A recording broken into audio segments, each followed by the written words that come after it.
Friends, Arvind Thakur. जैसा कि आज मैंने कल आपसे कहा था कि मैं नए नए टॉपिक्स आपके लिए लिख रहा हूँ। तो एक टॉपिक आज बढ़ई मार्केट में चल रहा है और ये मार्केट एनालिसिस की ओर जाता है।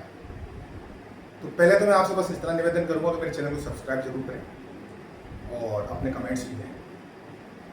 आप आजकल एक बात देख रहे हैं कि जब हम बात कर रहे हैं इसमें गोल्ड, सिल्वर और market, share market and dollars वगैरह की बात करते हैं। इस समय मार्केट में एनालिसिस क्या चल रही है एक्चुअली, जो मैंने रिसर्च की काफ़ी, ये जो हॉर्मूज का प्रॉब्लम क्रिएट हो रहा है, ईरान के द्वारा किया जा रहा है, या फिर अमेरिका और ईरान का युद्ध चल रहा है, ये युद्ध है नहीं, ये युद्ध को बनाया गया है। इसका बेसिक रीजन आप देखेंगे क्यों, क्योंकि सबसे बड़ी प्रॉब्लम ये थी। मैं आपको गोल्ड की बात क्यों कह रहा हूँ, इसकी गोल्ड आप बाद में आएगा, गोल्ड एंटी प्रोपोर्शनल चलता है और गोल्ड क्यों गिर रहा है या उठ रहा है, सब मैं आपको बताना चाहूँगा बड़े शॉर्ट में।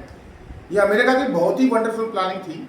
उन लोगों ने क्या किया, उन लोगों ने एक रिसर्च करी फटाफट कि उनका, मैं जल्दी थोड़ा आपको लेमन लैंग्वेज बता दूँगा। डॉलर धीरे धीरे, डॉलर की मार्केट में वर्ल्ड में गिरावट हो रही थी, उसका क्रेज गिर रहा था। इसका कारण क्या था कि कुछ समय पहले आपने देखा होगा रशिया से इंडिया अपनी करेंसी में फ्यूल क्रूड खरीदने लगा।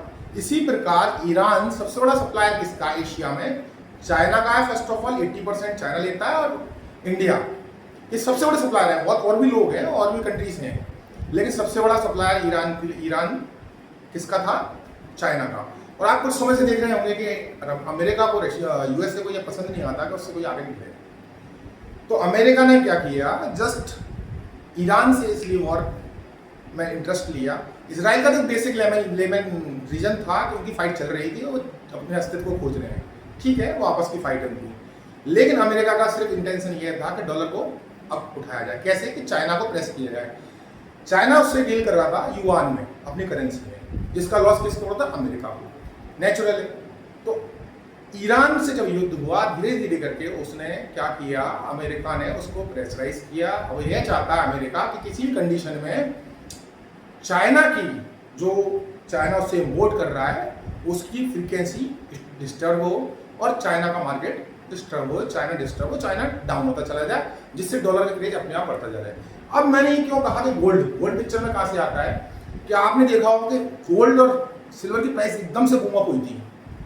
ये इसमें भी अमेरिका का इंटरेस्ट था। अमेरिका ने क्या किया इसके अंदर, जस्ट पहले अपने गोल्ड को सेल कर दिया। तब तक किसी की समझ में नहीं आया कि अमेरिका इस प्रकार के स्टेप ले सकता है। अब अमेरिका ने क्या किया, आप जानते हैं क्रूड को किसमें खरीद सकता है, डॉलर में। वो चाहता है डॉलर में खरीदे सभी लोग ईरान से, वो अपना करेंसी को चलाना चाहता है। अब जितनी भी कंट्रीज हैं उनके साथ प्रॉब्लम क्रिएट हो गई है बहुत बड़ी, कि जैसे आपने देखा हो हमेशा क्या होता है, गोल्ड की प्राइस गिरती है तो शेयर मार्केट अप होता है, शेयर मार्केट गिरता है तो गोल्ड प्राइस ऊपर चढ़ता जाता है। जैसे मार्केट में स्टेबिलिटी आएगी, शेयर मार्केट अप हो जाएगा, गोल्ड थोड़ा डिस्टर्ब हो जाएगा। स्टेबिलिटी पर डिपेंड करता है। अगर मार्केट स्टेबल है तो शेयर मार्केट अप होगा, और मार्केट थोड़ा डिस्टर्ब है तो गोल्ड नेचुरल है अप हो जाता है। सिक्योरिटी पॉइंट ऑफ व्यू से हर आदमी अपनी सिक्योरिटी चाहता है। अब प्रॉब्लम कहाँ आ गई कंट्रीज के साथ में, प्रॉब्लम सिर्फ इतनी सी आई है कंट्रीज के साथ में सबसे बड़ी, अब उनके पास बचा है गोल्ड। क्योंकि हर कंट्री में क्रूड के कारण बड़ी प्रॉब्लम क्रिएट होती जा रही है, बहुत ज़्यादा। क्योंकि नेचुरल है, क्रूड पर डिपेंडेंट है कंट्रीज। अब ये काय से परचेस होगा भाई, गोल्ड से। तो जितनी भी कंट्रियां हैं अब गोल्ड को बाहर निकालेंगी धीरे धीरे, क्योंकि ये युद्ध लंबा चलने वाला है। जिस तरीके से इनकी अपनी अपनी मनमानी है, अपनी हठधर्मिता है, ये लोग एक्सेप्ट नहीं करेंगे। ये चाहते हैं, अमेरिका ये चाहता है इसको लंबा खींचना। अमेरिका भी नहीं मानेगा, ईरान भी नहीं मानेगा। अब क्रिएट कहाँ हो गई ये प्रॉब्लम, क्रिएट हो गई है कि छोटी कंट्रीज जितनी भी हैं या और कोई कंट्रीज है अपने गोल्ड को निकालेंगी। क्यों, गोल्ड के वर्सेस डॉलर को परचेज करेंगे। डॉलर में हमको क्रूड खरीदना पड़ेगा और किस तरह मूवमेंट करना पड़ेगा, अमेरिका के मुंह की तरफ मूवमेंट करना पड़ेगा। यही पॉलिटिक्स थी, यही ट्रम्प साहब की पॉलिटिक्स थी। ट्रम्प साहब ने बहुत बड़ा गेम चेंज किया है मार्केट के अंदर, वर्ल्ड के अंदर, अपने सिर्फ डॉलर को इम्पैक्ट करने के, डॉलर को ऊपर बढ़ाने के लिए। और आपसे बस एक ही निवेदन है मेरा बार बार, इस समय बड़े ही सोच समझ के मार्केट में इन्वेस्टमेंट करें, क्योंकि गोल्ड जब तक ये युद्ध चलता रहेगा, गोल्ड की प्राइस ऊपर नीचे फ्लक्चुएट करती रहेंगी और गोल्ड के गिरने के चांसेस हमेशा बने रहेंगे।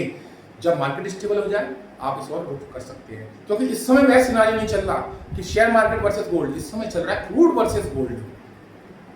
इसलिए आपको कृपया ध्यान रखें सभी लोग, ये मेरा आपसे विनम्र निवेदन है। और अगर आपको मेरी बात एनालिसिस समझ में आती है तो उसी तरीके से मार्केट में आप अपना पैसे को इन्वेस्टमेंट करें। और हाथ जोड़ के विनम्र विनती है कि मेरे चैनल को सब्सक्राइब जरूर करें।